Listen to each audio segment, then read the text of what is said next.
What if real power wasn't measured by the force we exert, but by our ability to avoid making enemies? We live in a time that worships dominance, influence, and upward mobility like they're unquestionable symbols of success. We're told to be leaders, to speak up, take up space, draw lines in the sand. But we're rarely taught how to hold on to power without breeding resentment, without leaving behind a trail of silent bitterness. What's the point of reaching the top if, once we get there, everyone's just waiting for us to fall? That's where Niccolò Machiavelli comes in. A name so often whispered with suspicion, as if just invoking him means you've abandoned all morals. His philosophy has been misread so many times that some assume he teaches us to be ruthless, to betray, to rule through fear alone. But if you listen closely and dare to read between the lines, you'll find something else. A blueprint for holding power without multiplying enemies. Not a path to be loved, but one to avoid being hated. And that difference alone can save empires, careers, even personal relationships. Machiavelli understood something we still struggle to accept today. Human beings, by nature, are fragile in their pride, quick to bruise, and slow to forget when something they believe belongs to them is taken away. A leader who doesn't grasp this basic truth becomes their own worst enemy. Because enemies don't always strike head-on. Sometimes they smile, they clap, and they wait. They wait for that leader to trip, so they can drive the old, buried thorns deeper in their fall. So no, this isn't about being weak or trying to please everyone. It's about something far more complex and rare in the world of the powerful. Knowing when to stop. Knowing when not to strike. Knowing when silence, omission, or even a strategic concession can prevent the rise of an unnecessary opponent. And Machiavelli isn't speaking from theory here. He's drawing from a clear-eyed view of human history. The ones who conquered through unchecked violence, who crushed every rival in their path, were often the very ones who sowed the seeds of their own destruction. Because fear can control, for a while. But eventually, it rots into hatred. There's a raw, almost poetic beauty in the balance he suggests. To govern, to lead, to influence, without destroying the very things you need in order to stay there. Because all power, no matter how massive it appears, depends on something as fragile as perception. If you're seen as fair, even if you're cunning, your position holds. But if you're seen as needlessly cruel, as someone who takes pleasure in others' humiliation, then no matter how high you stand, you've already lit the fuse. Let's stop for a moment and picture a certain kind of leader. One who commands respect, who makes strong decisions, but who never wounds unnecessarily. Not soft, but not cruel either. Never bowing, but never mocking the fallen. That kind of leader may never be adored, but they'll be accepted. And in politics, in business, even in families, that acceptance can be the difference between stability and collapse. What's truly unsettling is that this idea isn't just for kings or CEOs. It applies to everyday life. In how we manage our relationships, how we respond to conflict, how we use, or abuse, the influence we have over others. Every time we humiliate someone with the truth when we could have chosen wisdom, every time we flex our authority just to prove we can, every time we refuse to recognize someone else's value because we're afraid of losing our spotlight, we're making enemies. Invisible ones, sure, but they're still there. And the invisible always waits for the right moment. Despite his reputation as a manipulator, Machiavelli offers us a surprisingly subtle key. The most lasting power isn't the kind that dominates, but the kind that builds useful alliances. The kind that doesn't have to eliminate every threat, but that knows how to absorb, neutralize, or better yet, make others feel part of something they won't want to destroy. In that sense, protecting yourself from enemies isn't about building walls. It's about not provoking them needlessly. It's about knowing how to punish without humiliating, how to correct without breaking someone's spirit, how to lead without crushing. It's about wielding the strength to do anything and choosing not to do everything. And in that self-restraint, in that calculated dose of moderation, lies the true art of power, according to Machiavelli. Of course, it's not easy. It takes seeing beyond the heat of the moment. It means resisting the urge to get revenge, to prove dominance, to tear down what irritates us. But that's the trap. The more violent the gesture, the more silent enemies we create. And in power, as in life, it's not the shouting that's dangerous. It's the quiet. True power isn't something to flaunt. It's something you maintain. And to maintain it without leaving a trail of enemies isn't about brute force. It's about emotional intelligence, long-term vision, strategic restraint. In the end, Machiavelli wasn't promoting cruelty. He was promoting clarity. He wanted us to look at history without illusions, to accept that humans aren't angels, but they're not unredeemable beasts either. That fear might work, but not forever. That respect is earned when a leader proves they could cause pain and chooses not to. Maybe that's why his ideas still endure. Because he doesn't sell us an unreachable ideal, he shows us the messy, complicated reality that ruling without creating enemies isn't an act of purity, but of wisdom. A wisdom that, if we learn to use it, could stop everything we've built from falling apart, all because we overlooked something as human, as dangerous, as a wounded ego. And so, the question lingers, unsettling, direct, impossible to avoid. How many of our enemies were born not from what we decided, but from how we made them feel? The most common mistake made by those who rise to power is thinking they've reached a point where they can stop calculating. As if climbing to the top automatically grants them immunity. As if being on the summit protects them from the basic laws of human nature. But power isn't a trophy you put in a glass case. It's a living, demanding, unpredictable force. And those who wield it without understanding the ground they're standing on quickly realize that it's not enough to impose yourself. You also have to know how to hold your position without awakening the urge in others to bring you down. Machiavelli understood that most conflicts don't erupt from grand betrayals, but from small wounds that build up over time. A public humiliation, an unfair decision, a reward denied without explanation. These are the invisible cracks that eventually grow into deep fractures. And it's in those fractures that the most dangerous enemies are born, the ones who don't yell, who don't confront you, who don't argue, but never forget. Because someone who feels wrongfully pushed aside doesn't always seek revenge right away. Sometimes they wait. They wait patiently for the perfect moment, the smallest mistake, the most justified downfall. That's why anyone in a position of leadership, no matter the context, needs to understand the limits of the fear they can instill. Fear alone doesn't guarantee loyalty, it only creates temporary compliance. When it's overused, when it becomes the only tool for control, what you end up cultivating isn't respect, it's resentment. And resentment is a slow, quiet poison. It spreads without making a sound. It can live for years behind polite smiles, hollow obedience, and robotic courtesy, until one day it explodes. And by then it's too late. Real wisdom isn't about avoiding every confrontation, it's about knowing which ones are necessary and which ones aren't. Some battles need to be fought. Some enemies, due to their ambition, will always remain enemies. But there are also clashes that can be avoided, reactions that aren't worth the cost, rigid decisions that cause more damage than strength. Sometimes, it's not about giving in out of weakness, it's about picking the right moment to bare your teeth. Because there's nothing more powerful than someone who has the ability to wound and chooses not to. That kind of restraint, in politics, leadership, and even in personal life, is a subtle but far more lasting form of power. History has a scene it repeats over and over again: the leader who falls, surrounded by fake applause and betrayals disguised as loyalty. They weren't taken down by an outside enemy, but by those who once followed them. Why does it happen? Because they mistook silence for loyalty, fear for admiration. They failed to realize that by making enemies out of everyone around them, they ended up alone, just when they needed support the most. Machiavelli, far from advocating for reckless cruelty, teaches us to manage power the way you would manage fire: useful when contained, destructive when ignored. Punish with fairness, but without humiliation. Correct without breaking someone's dignity. Exercise authority without becoming a symbol of hate. Not because it's morally nice to do so, but because it's smarter. No leader lasts long when surrounded by enemies wearing the masks of allies. Then comes one of the hardest and most eye-opening truths. Not everything you can do, you should do. Absolute power is a trap. Those who have it often assume that every order will be followed, that every move will be tolerated, that their will is enough to make the world fall in line. But nothing is more short-lived than that illusion. People stay quiet, sure. They might obey, but they're also watching.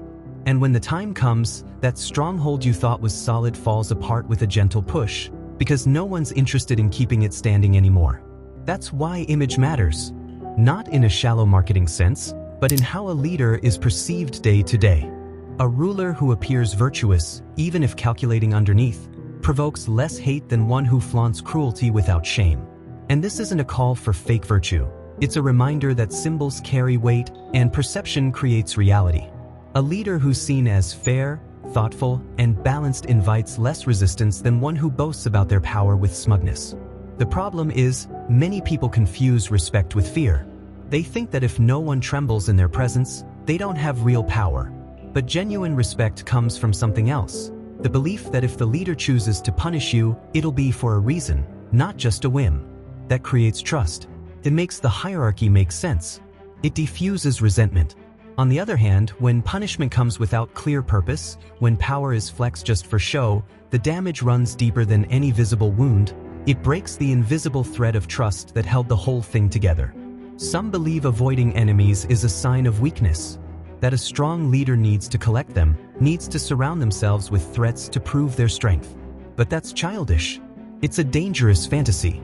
Because every enemy you make, even without meaning to, is one more crack in the foundation. Political intelligence isn't about winning every fight. It's about avoiding the ones that could turn into wars. And that takes something rarer than bravery. It takes patience, long-term vision, and the ability to let go of immediate ego. Machiavelli isn't asking us to be saints or to rule with kindness. He's asking us to think, to look at human beings as they are, not as we wish they were.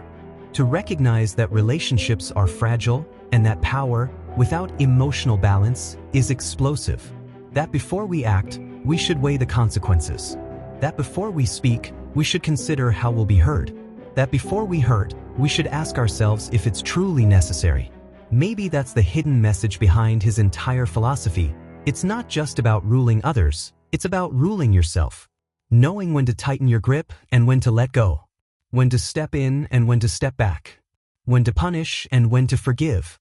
Because every decision, no matter how small, leaves a mark. And those marks, if left unattended, turn into cracks. And from those cracks, enemies are born.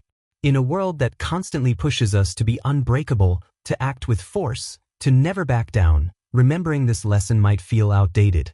But it might be more urgent than ever.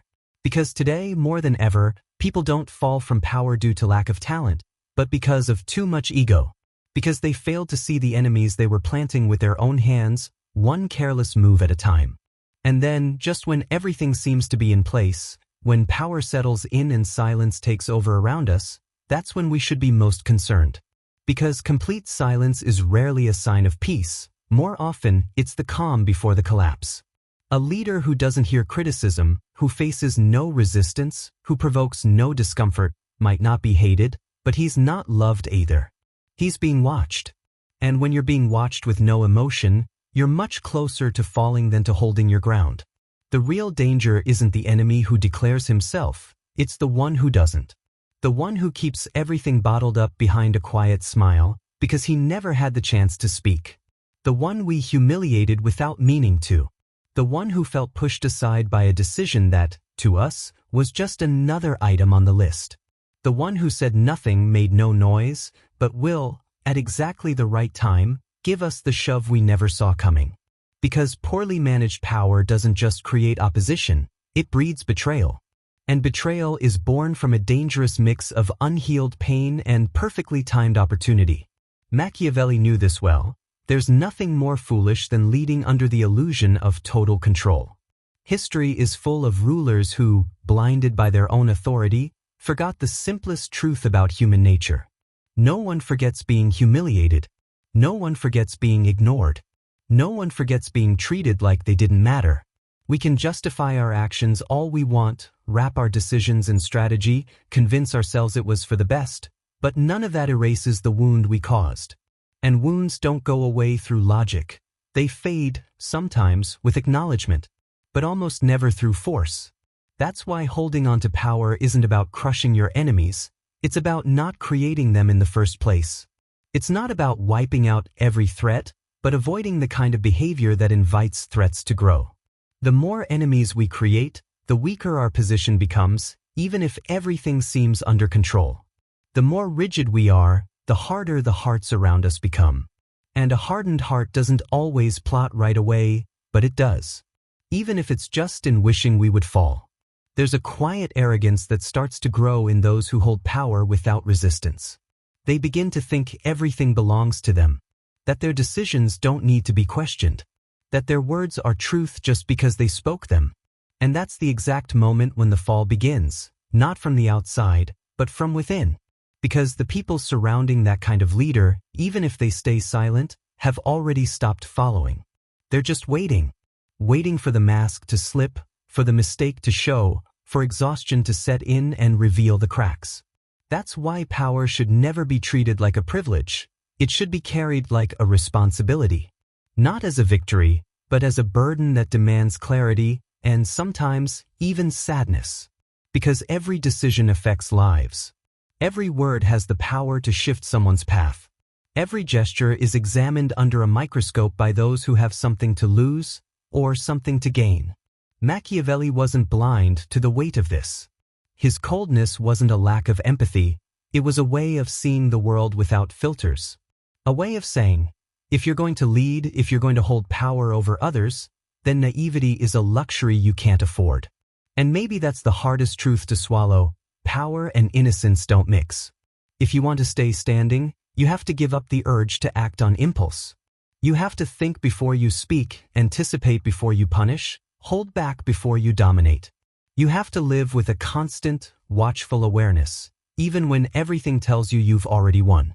Because no one ever really wins completely. There's always something that hurts, something that breaks, someone who stays silent. And that something, or someone, if ignored long enough, becomes the very thing that brings you down. So then, how do you live with power without becoming paranoid? How do you lead without destroying yourself from within with the fear of losing it? Maybe the answer isn't in having absolute control, but in maintaining inner vigilance. In asking ourselves every day, who did I hurt for no reason? Who did I make feel small? Who did I shut out just to protect my own space? Because real balance doesn't come from being flawless. It comes from not making the same mistakes out of pride. From having the humility to admit that sometimes we go too far. That sometimes we use force when words would have been enough. That sometimes we punish just because it makes us feel safe, even though it costs us trust. The great paradox of power is this. The more you try to secure it through force, the more it starts to rot from the inside. The walls you think you're building for protection often end up cutting you off from the very people who held you up. And isolation, whether in politics or in life, is the first step toward decay. No one holds power alone for long.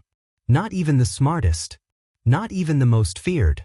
That's why the ones who truly understand the fragility of power also understand the need for restraint. Strategy without cruelty. Authority without humiliation.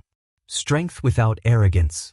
Not because it guarantees everyone's love, but because it reduces unnecessary hate. And in the world of power, that alone can be a massive advantage. Sometimes, all it takes is a gesture. Not showing off someone else's fall. Sharing credit. Staying quiet when you could demand attention. Giving something without being asked. These small acts, which seem insignificant, actually build an invisible shield around you. Because respect isn't always born out of fear. Sometimes, it's born out of gratitude. Out of the memory of that day you could have destroyed and chose not to. And yes, that takes long vision, rare patience, and a deep rejection of ego. But it also protects us. It keeps us from becoming tyrants without realizing it. It keeps us from dying surrounded by enemies we handcrafted ourselves. It saves us from ourselves. In the end, power isn't a destination. It's a test. One that not many pass. Because it requires more than intelligence, it demands character. And character isn't measured in moments of victory, but in those quiet, invisible seconds where you could have humiliated and didn't. In those rare decisions where it would have been easier to strike, but wiser to walk away. That kind of choice protects you more than any wall ever could. Maybe that's the real win.